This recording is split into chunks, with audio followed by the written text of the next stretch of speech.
Bonsoir tout le monde, bienvenue à un autre épisode de À votre tour. Cette semaine, on parle avec trois délégués de la délégation jeunesse de Contact Ontario et c'est que deux artistes qui étaient en vitrine que les jeunes ont souligné leur vitrine comme un coup de cœur, comme un de leurs top 5 vitrines à aller voir et à les revoir dans leur ville s'ils tournent dans leur région.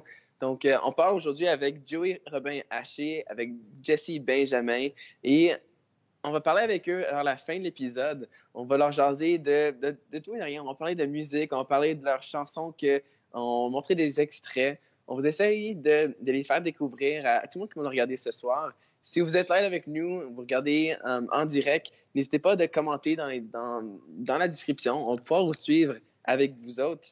Avant d'aller parler avec les trois jeunes qu'on a pour vous ce soir, j'aimerais reconnaître une triste nouvelle que j'ai vu passer dans les réseaux sociaux cette semaine. On aimerait, avant de partir l'épisode, offrir nos condoléances à les proches et à la famille de Francine Dignard. Dans le fond, malheureusement, elle nous a quittés la semaine passée à l'âge de 68 ans. Pour ceux qui ne la connaissent pas, c'est quelqu'un qui a énormément donné à la communauté des arts de la scène franco-ontarienne. Personnellement, je l'ai toujours côtoyée dans les événements. On la voyait tout le temps sourire.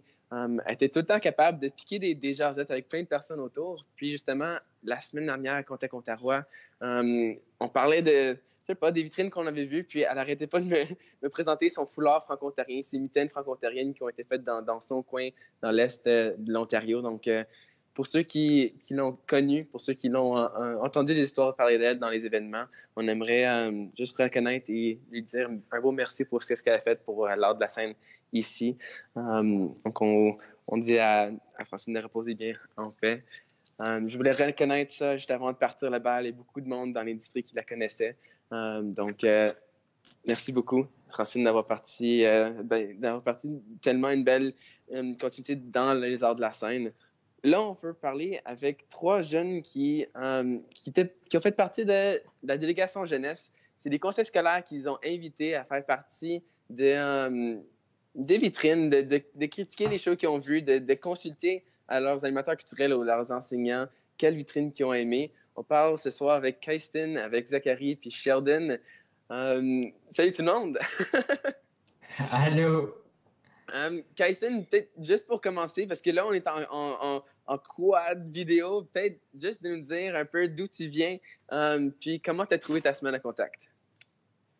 Je viens de North Bay et c'est mon deuxième contact. Alors, j'ai eu de l'expérience de l'année passée, mais chaque année, c'est juste incroyable. C'est une semaine incroyable et amusante. Merci.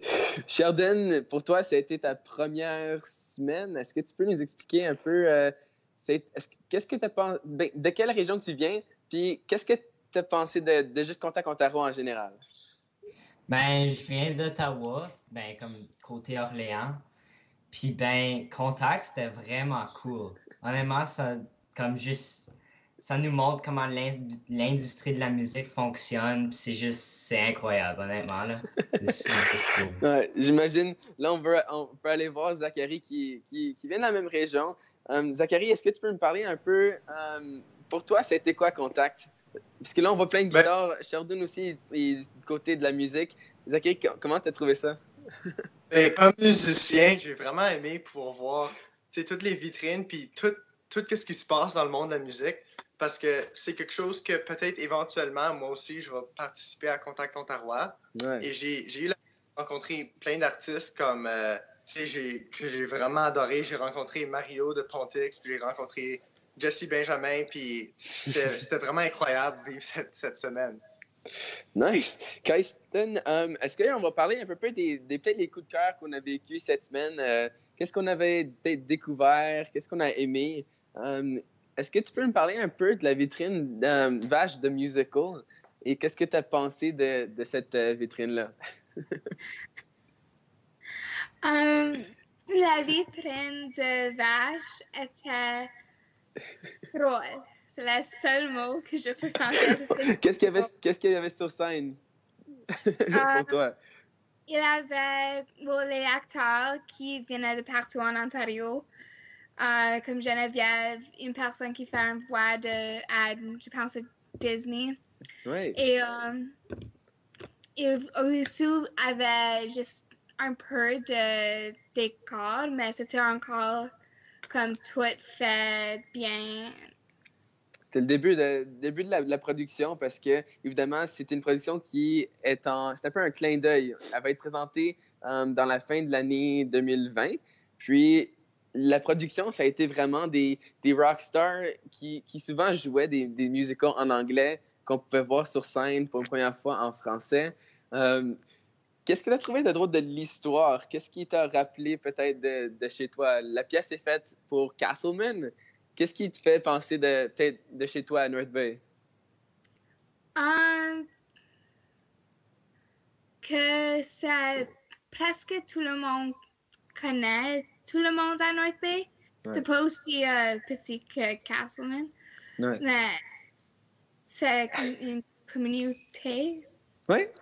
C'est super, c'est super drôle parce que dans la pièce, on a des fermiers d'un peu partout dans une section. Puis, je ne vais pas vous donner toute la punch, mais c'est juste drôle de voir toutes les interactions. Ils cognent aux portes, puis on dit, ben, c'est la famille A, puis la famille A connaît le voisin, puis on va voir tous les voisins un après l'autre. J'imagine que tu vas te souvenir de ce passage-là, mais il y avait Buzz Fortin qui était dans la salle, qui a filmé un peu. Et j'aimerais juste qu'on écoute le refrain, la chanson Castleman de la pièce.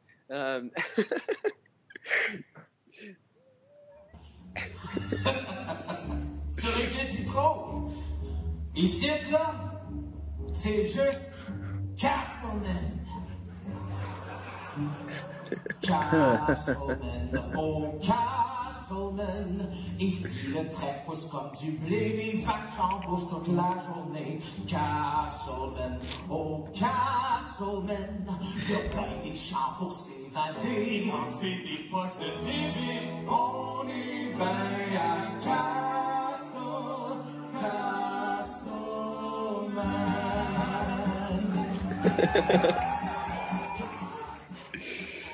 Et voilà.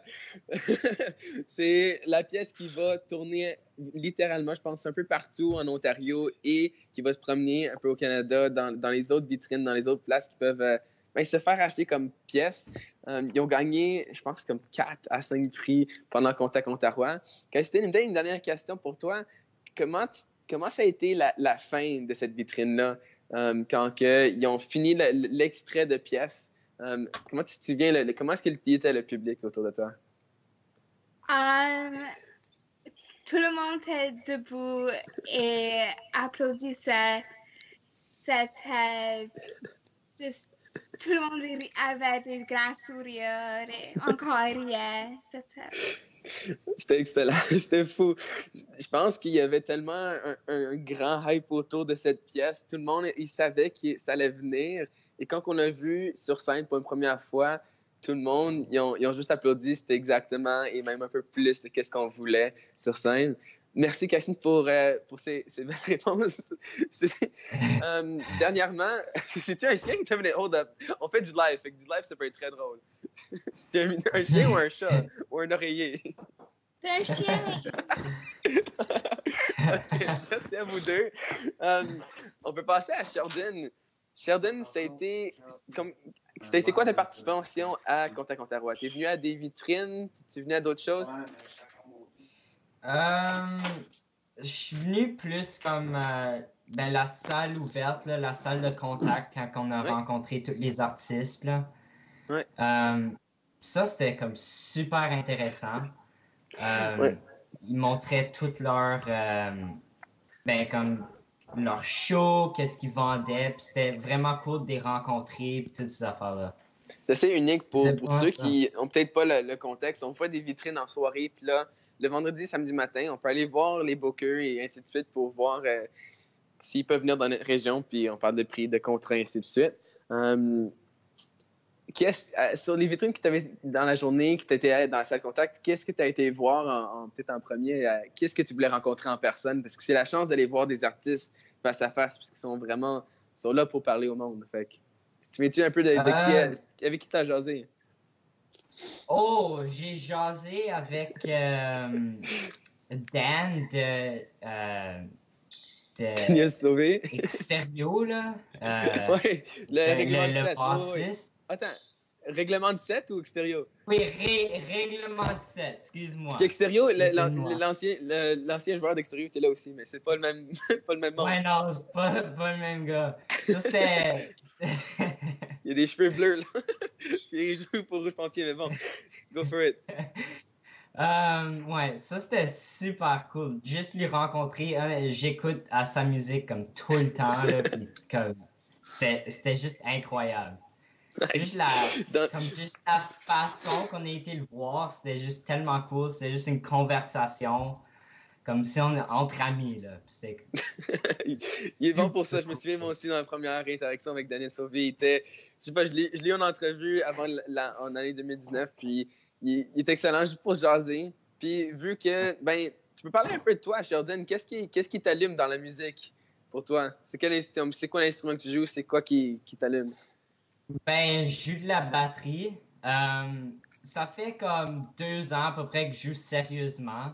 Puis honnêtement, c'est juste comme en anglais the chemistry que tu peux Ouais. avoir avec tes autres musiciens que tu joues avec. C'est juste incroyable. Quand tu crées quelque chose de bon, tu es juste fier de toi-même. Mhm. Puis c'est ça. C'est vraiment ça. Si tu veux un batteur à aller découvrir, aussi jeune aussi, Mathieu Landry, qui est un batteur que tu peux aller juste découvrir, puis aller voir autour. Il joue pour plusieurs bands. Finalement, un peu, qu'est-ce qui t'a accroché dans les vitrines que tu as vues? Tu as vu peut-être la fin des vitrines, fait que tu n'en as pas vu autant que les autres, mais y a-tu un artiste ou quelque chose qui t'a gardé à l'oreille? À quoi tu penses? The Floor. Ouais, la fleur. Oui. Oui. Eux, c'était super cool. Il y avait comme mixé de la musique avec du beatbox, Yeah. puis plein d'affaires. Ça, c'était super cool. C'est super innovatif. Ouais, c'est super neuf. Je Incroyable. pense que pour ceux qui veulent le découvrir, c'est De Flore. C'est un band assez récent qui ont dans le fait, je pense qu'ils se sont découverts, ils ont joué ensemble dans plusieurs petits voyages. Puis randomly, un groupe s'est formé à travers leur station de jam. Puis on a vu une première fois un set de 20 minutes. Donc ça a été, ouais, pour moi aussi, ça a été un bon moment. Ben, merci Sheldon de nous avoir jasé. Dernièrement, on va parler avec Zachary. Zachary, on va faire un peu comme Sheldon, mais on va le faire comme il faut. Peux-tu me parler un peu de pourquoi toi, tu as aimé venir à Contact? C'est quoi, toi, ton inspiration avec la musique? Ben moi, je joue, ça fait longtemps de la guitare, donc c'est aussitôt que mon animatrice culturelle m'a dit qu'elle pourrait m'emmener à Contact, puis elle m'a expliqué c'était quoi. Aussitôt, j'ai pris l'opportunité, puis je me suis dit, il faut que j'y aille, il faut que je sois là. C'était incroyable de voir tous les différents musiciens dans les... j'étais là mercredi soir, jeudi soir, vendredi soir. OK. Et Toutes vu les vitrines, ouais. ouais, c'était incroyable, tous les musiciens que j'ai découverts. Il y a beaucoup de variétés qu'on voit toutes les vitrines qui sont possibles et achetables pour notre province. Comment est-ce que tu trouves de voir autant de variétés, de voir les différents styles? Comment ça te fait de découvrir autant peut-être dans une semaine? Ça a pris du temps à absorber toute l'information, je dirais. Au début, je savais pas quoi penser, je regardais un band après l'autre band, puis je prenais des notes de ce que j'aimais, puis après, pendant la semaine passée, j'ai réécouté toute la musique, puis j'ai vraiment découvert certains artistes que, wow, je suis vraiment chanceux d'avoir été capable de les découvrir. C'est des artistes que je vais continuer à écouter. Yeah. Je sais que ben, toi puis Sheldon, vous faites partie d'un band. Peux-tu me parler un peu de c'est quoi vous faites comme musique, puis peut-être en clôturant, de me parler un peu de Contact Ontario, si tu avais un cover à faire d'un artiste que tu as vu, ça serait à qui est-ce que tu penserais de parler avec ton band pour dire « Hey, ça serait cool de faire un cover de ça ». Ben, notre band, c'est Les Désorganisés, puis on fait, je dirais, plus du rock un peu doux. Ok. Donc, c'est pas vraiment heavy, mais il y a quand même de la distorsion. Puis, on a beaucoup de paroles qui font pas vraiment de sens, comme une de nos chansons, on mange des agrumes, puis tout ça, mais Zachary qui rit Amine Chardin qui rit en arrière.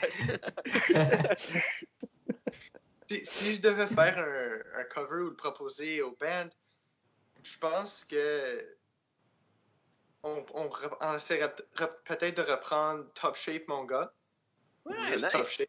Oh, yeah. Celui-là, ou, C'était un segue parfait pour ce que je m'en vais faire dans le restant de mon émission. Mais merci à Zachary, Sheldon et Cassine de nous avoir jasé ce soir. C'est le fun de voir, je pense qu'il y avait comme 25 jeunes qui étaient avec nous à la délégation jeunesse cette année, de voir autant de personnes qui voient des shows puis qui consultent avec leurs profs de qu'est-ce qu'ils aimeraient avoir. Merci d'avoir été là avec nous trois. Puis, je ne sais pas si vous pouvez revenir l'année prochaine à Contact, mais on va se voir une autre fois. Non. Merci à vous trois. Donc, maintenant, on a deux super invités qui étaient à Contact Ontario. On va partir à Bâle avec un artiste que j'ai eu la chance de parler, je pense, 3 fois maintenant en entrevue. J'adore le rencontrer. On va parler avec Joey Robin-Haché. Bonsoir! Salut, ça va? Yeah! À chaque fois qu'on se voit, t'as une différente coupe de cheveux, je sais pas. Là. Ah, je sais bien, là, c'est comme mon aspect caméléon dernièrement, là, que j'ai comme pris un malin plaisir à me métamorphoser de manière faciale, là. Des fois, les cheveux sont blonds, des fois, sont longs, des fois, sont courts, des fois, la barbe d'itinérant pousse. Après, j'ai plus rien. Comme là, ma mère m'a pas reconnu à mon lancement, OK? Pas un cheveu sur la tête. Ça a été quand même ton objectif, Juste non? Tu voulais quand même te... Ouais, ben, je veux dire, oui, c'est ça. Ouais, on peut dire oui, c'est mon objectif, ouais. Pour donner un peu de contexte à ta musique et qu'est-ce que tu fais, on va jumper maintenant directement dans la musique pour donner une idée de qu'est-ce que tu as l'air sur scène, c'est quoi ta musique avec la tune Game Over. Je mets pas d'intro à cette tune, je vous laisse, puis après ça, on va en jaser avec Joey. Yes. Hopefully, on est prêt. Ah, c'est bon. Fais là dans le tune. Que tous les idoles qui ont passé à l'émission The Voice. On m'a jeté sur un piédestal et je ne comprends même pas les règles du jeu. C'est toi qui es devant Jésus prendre pour gagner. Fuck la pour 6 minutes de gloire. On me vend comme de la viande, me gaspille jusqu'au sou. On tire sur la poubelle une fois périmée. Dis-moi si C'est tellement bon. Je sais pas si on va le voir maintenant.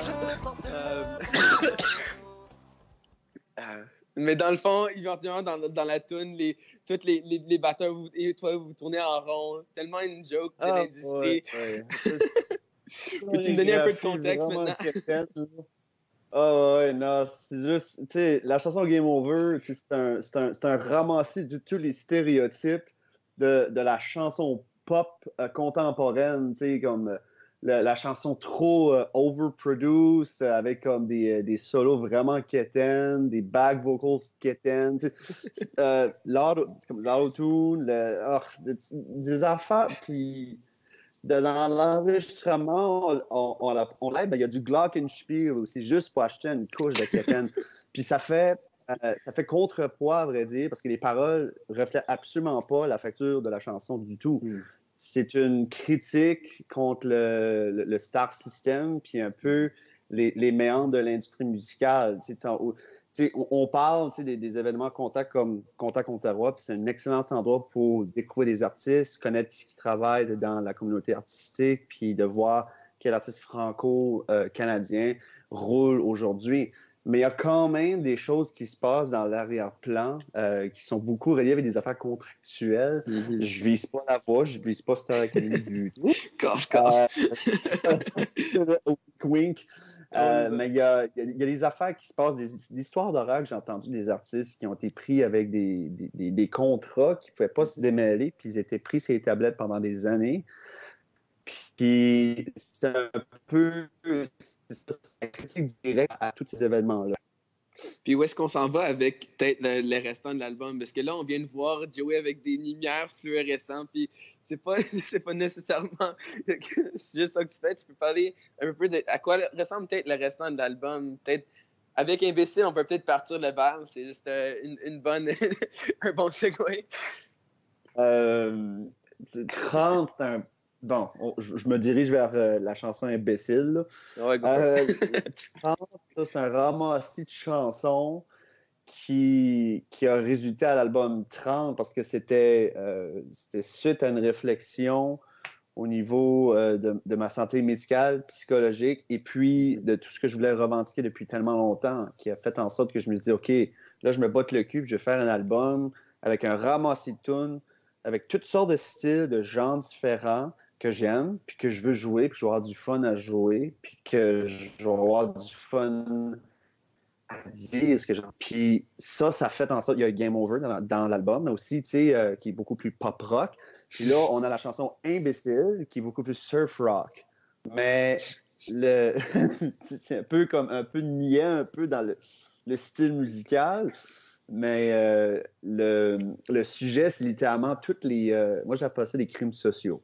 Ouais. Les crimes sociaux, c'est littéralement des choses que les gens font socialement qui est acceptable par tout le monde, mais qui contribuent au détriment ou à la destruction de notre environnement, l'écologie, l'économie, la société en général. Tu sais. Puis dans la chanson, tu sais, je fais référence au monde qui arrose leur pavé avec de l'eau et après une pluie parce que ça fait des taches. Ou bien ceux qui mettent des pesticides à grandeur de des affaires cancérigènes, puis parce qu'ils sont juste comme moi, j'aime pas ça les bébés, il n'y en aura pas sur mon terrain.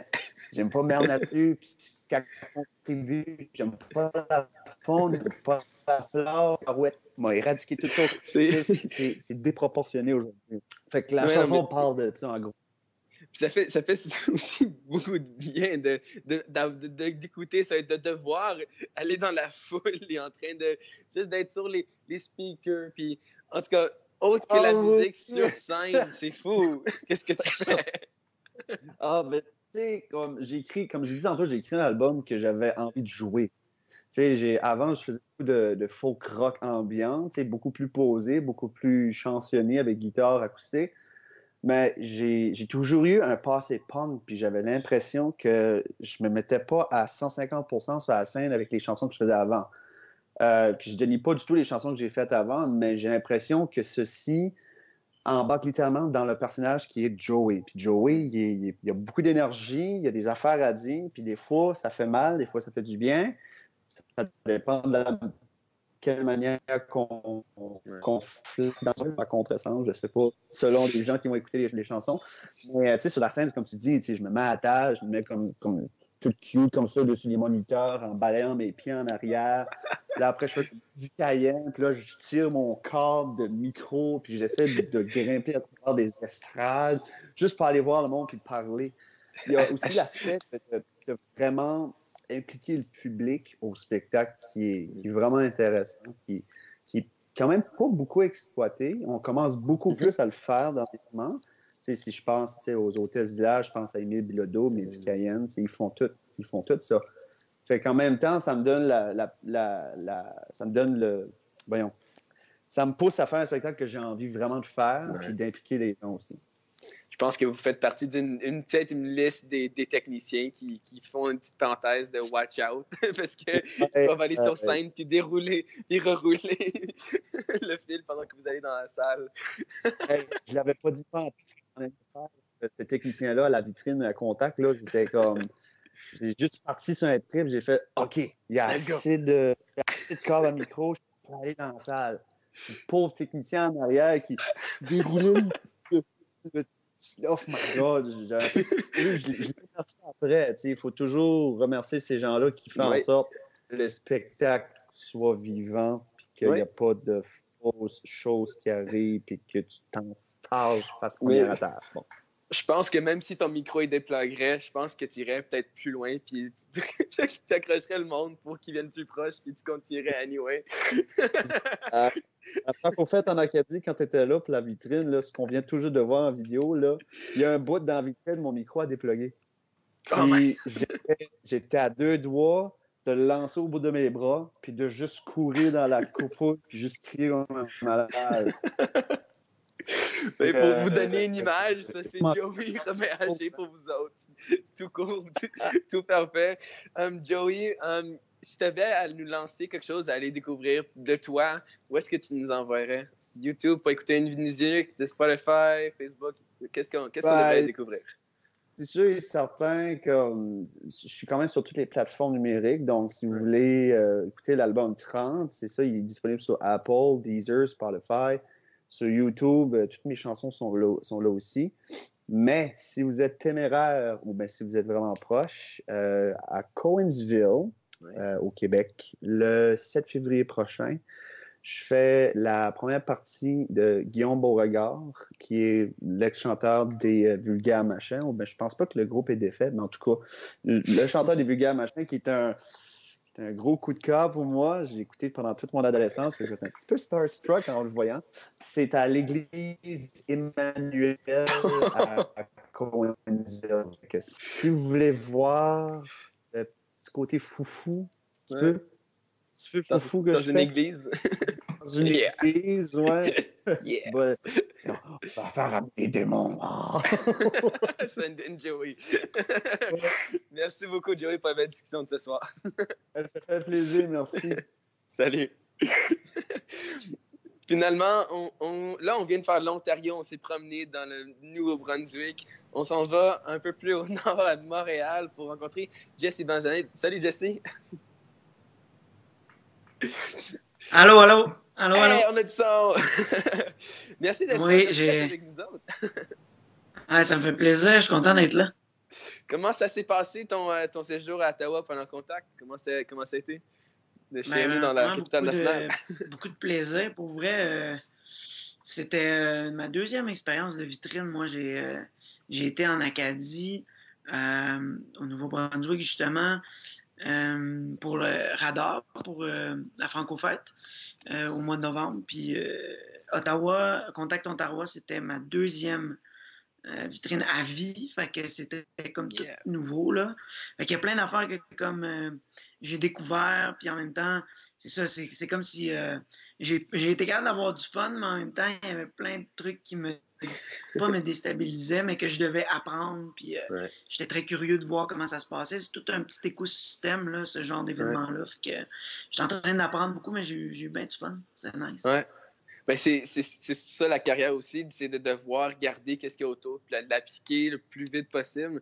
On a vu dans l'entrevue que tu as faite par après de ta vitrine, tu as eu les excellents réflexes de parler de moi je m'en vais ici en tournée, je parle de ça, je parle de qu'est-ce qui arrive, donc je pense que ça a bien résonné chez nous.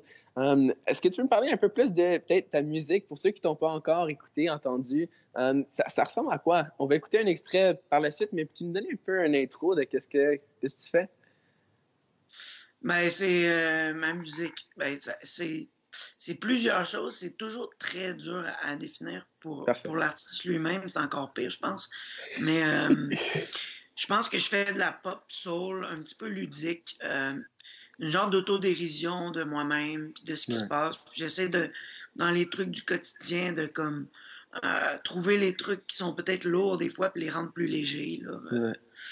Ouais, je pense que je dirais ça de même pour le flash, je sais pas si c'est bon pour toi ou si c'est... J'espère que c'est pas insultant, mais moi, le flash, il y a une des chansons que tu avais faites sur stage, c'était un gros flash du récent film de Joker que j'ai vu, avec le gros suit, avec les escaliers qui descendent en dansant, là, l'espèce de groove, de bons sentiments, de voici qui je suis, avec les bras ouverts. C'est ça que j'avais vu du récent Joker. Je sais pas qu'est-ce que ça résonne chez toi. Moi, ça résonne. Là. Moi, je suis content. Tu vois, crime. J'ai tellement aimé ce film-là. C'était hot. Puis j'ai aimé comment Joaquin Phoenix, il s'exprimait là-dedans. Puis comme la dualité, la folie. Moi, je pense qu'il y a beaucoup de folie. qui m'accompagnent sur scène aussi. Je relate beaucoup avec Joey aussi, qu'est-ce qu'il disait, comment on essaye de comme impliquer la foule, puis juste les garder allumés. Puis j'ai fait une demi-finale au cabaret festif à Baie-Saint-Paul avec Joey. Puis moi, j'avais beaucoup aimé ce qu'il faisait parce que oui, il y a comme une folie, puis il crée une réaction. On dirait que t'as pas le choix d'être là, tu sais. T'as pas le choix de réagir à ce qu'il fait, parce que, en tout cas, props à Joey, mais oui, moi aussi, je pense que j'essaie de comme impliquer les gens, les amener quelque part qui s'attendaient pas, peut-être être imprévisible, un peu comme le Joker. J'aime la comparaison. C'est good, Dave. C'était une chemise aussi, c'était le look, c'était toute l'esthétique autour en plus. C'est ça que j'avais dans l'image en tête. Sinon, est-ce que tu peux me parler un peu d'où que ça vient, ce soul chez toi, de ces inspirations-là, ces vibes-là? C'est pas tout le monde qui a ça inné de rentrer avec un mic de même. Ben, ça me vient beaucoup de l'anglophone, je pense. J'ai écouté beaucoup de musique anglophone quand j'étais plus jeune, puis on dirait que j'essaie d'amener un côté soul à la musique francophone. Ouais. Des fois, je trouve que, en tout cas, pour mon premier album, je me suis senti un peu limité à ce niveau-là.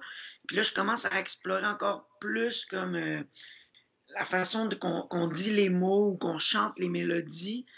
On dirait qu'il ne faut pas rester prisonnier de la langue, puis juste comme essayer d'imbriquer plein de styles, ceux qui nous font du bien ou qu'on aime à la musique. Puis, moi, j'ai chanté beaucoup en anglais au début, puis après, quand j'ai chanté en français, c'était comme si c'était automatiquement différent. Puis là, j'essaie de revenir à être plus libre, de vraiment chanter ce que je veux, peu importe la langue, en fait. Ouais. Pour ceux qui ont encore pas l'idée du son, j'aimerais vous présenter. Je sais que c'est pas nécessairement la chanson qu'on a en tête pour ton dernier album, mais moi, Top Shape, ça est venu me chercher. J'en ai parlé toute la semaine à mes amis. Si on peut juste écouter un peu de cette tude-là, peut-être dans le refrain, je sais pas si on serait capable de le faire jouer. Ça fait tellement du bien des fois, là.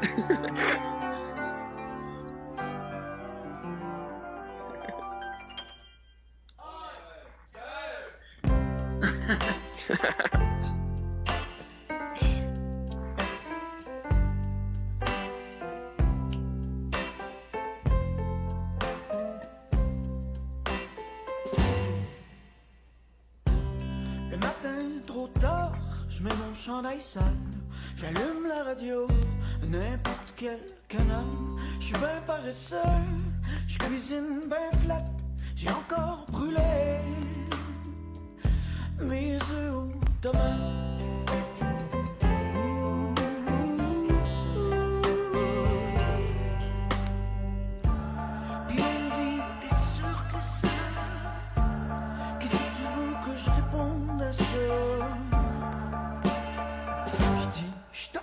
Mon gars. Ça, c'est le moment où est-ce qu'il descend les escaliers. Là. Pour moi, là, Joker là-dedans, là, c'est tellement... C'est un et l'autre. Cette chanson-là, Top Shape, ça vient de où pour toi? Ça sort de quel moment de vie, je sais pas. Ben, c'est de l'autodérision. C'est comme si, à un moment donné, on dit tout le temps que ça va bien, puis dans le fond, ça va pas tout le temps bien. Non. Je pense que le texte vient de là, de comme l'hypocrisie qu'on a des fois quand on fait du small talk, si on veut. Là. Mais j'écoutais la tune, puis vraiment, je sentais aussi les influences, justement, soul. On dirait qu'on entend beaucoup du vieux stock américain. Mais au niveau des paroles, puis du thème, du Top Shape, c'est comme si... même si je file pas pantoute, ben, je vais juste continuer d'avancer comme si de rien n'était, mais dans le fond, je file pas, puis je pense que j'aurais besoin d'en parler à quelqu'un. Ouais. Mais, c'est ton meilleur ami qui pourrait le voir la différence. Je pense que ça n'importe qui. Ouais. Ouais, je pense que j'aime bien mettre un petit peu en lumière des choses qu'on se dit pas, tu sais, comme dire tout haut ce que les gens pensent tout bas, j'aime ça, faire ça, puis ça en est peut-être un exemple. Ouais, ça se va parfaitement avec ton style aussi, ça fait ce bien-là, puis ça pense aussi, là, je suis sûr qu'avec ce contexte-là, tout le monde qui va écouter Top Shape ou qui ont déjà dit, maintenant je suis Top Shape, ils vont commencer à dire, ben, en fait, peut-être c'est une bonne personne pour en parler. Je sais pas si ça peut aller jusque-là. Mais c'est bien d'avoir ce contexte-là de cette chanson-là. Une dernière question que j'aurais pour toi, ça serait, par rapport à, évidemment, le titre des albums, c'est tout le temps drôle. Pourquoi est-ce que le tapioca devrait se calmer pour toi? Je sais que j'ai déjà entendu la réponse, donc je sais que ça peut être intéressant. Ouais, ben, en fait, tapioca, c'est comme si je me parlais à moi, là, c'est comme mon alter ego, ma partie anxieuse, là. C'est comme, pendant que j'ai fait mon premier album, c'était mon premier, puis j'étais j'étais quand même stressé, là. Fait que, on dirait que j'ai voulu comme, ben, j'étais insécure, je voulais que tout soit parfait, puis à un moment donné, en plus, j'essaie de faire de la musique quand même qui est ludique, léger, lumineux. Puis là, je suis super stressé. Fait que là, je pense que j'avais besoin de me dire, OK, calme-toi. Tout va bien aller. Puis j'ai essayé de me le dire ça souvent pour comme vraiment être imprégné d'un certain calme, d'un laisser-aller, d'un détachement pour que ça se sente dans l'album après. Mais c'est juste comme encore une fois, comme si je me parlais à moi, puis que puis je pense que je parle pas juste à moi. Tu sais, c'est comme quand j'écris une tune, j'essaie d'écrire quelque chose qui me fait du bien, puis je sais que si ça me fait du bien à moi, ça va faire du bien aux gens. Puis c'est un peu la même chose avec le titre de l'album, finalement. OK. Je pense que j'ai peut-être une question pour vous deux. Sur scène, peut-être, je sais pas si on peut faire les trois. Pour vous deux, peut-être commencer avec Joey, ce serait comment est-ce que vous vous rendez tellement vulnérable et être autant vous autres sur une scène? C'est quelque chose de très, très propre à l'artiste, d'être capable d'être soi-même. Et là, tu viens de parler d'un sujet très sensible. Comment est-ce que vous faites pour juste vous lancer avec le pur vous autres, là? À vrai dire, c'est quand même... Comment je dirais, les premières fois que tu fais tes spectacles et tu lances des chansons, comme mon premier album, à vrai dire, je l'ai fait à 26 ans, donc ça a mis en service 26 ans de ma vie dans un micro-sillon. Puis il y avait des choses quand même assez personnelles comme les autres albums. Puis live, ça a été vraiment un travail sur soi-même, puis de vraiment comment est-ce que je fais pour briser cette carapace-là puis partager ça au public. C'est pas facile au début parce que tu te sens vraiment mis à nu, mais il y a le retour avec le grand public qui, par la suite, je m'appellerai toujours d'une fois, j'ai fait le festival à Grèce en 2015, je m'avais rendu en finale, puis il y avait une chanson que je faisais que ça s'appelait Mieux me comprendre, puis c'est une chanson que j'avais écrite littéralement dans une crise de panique. Puis, de la manière que je l'avais écrit, j'ose croire que ça avait transcendé jusqu'au public parce qu'il y en avait plusieurs qui sont venus me voir.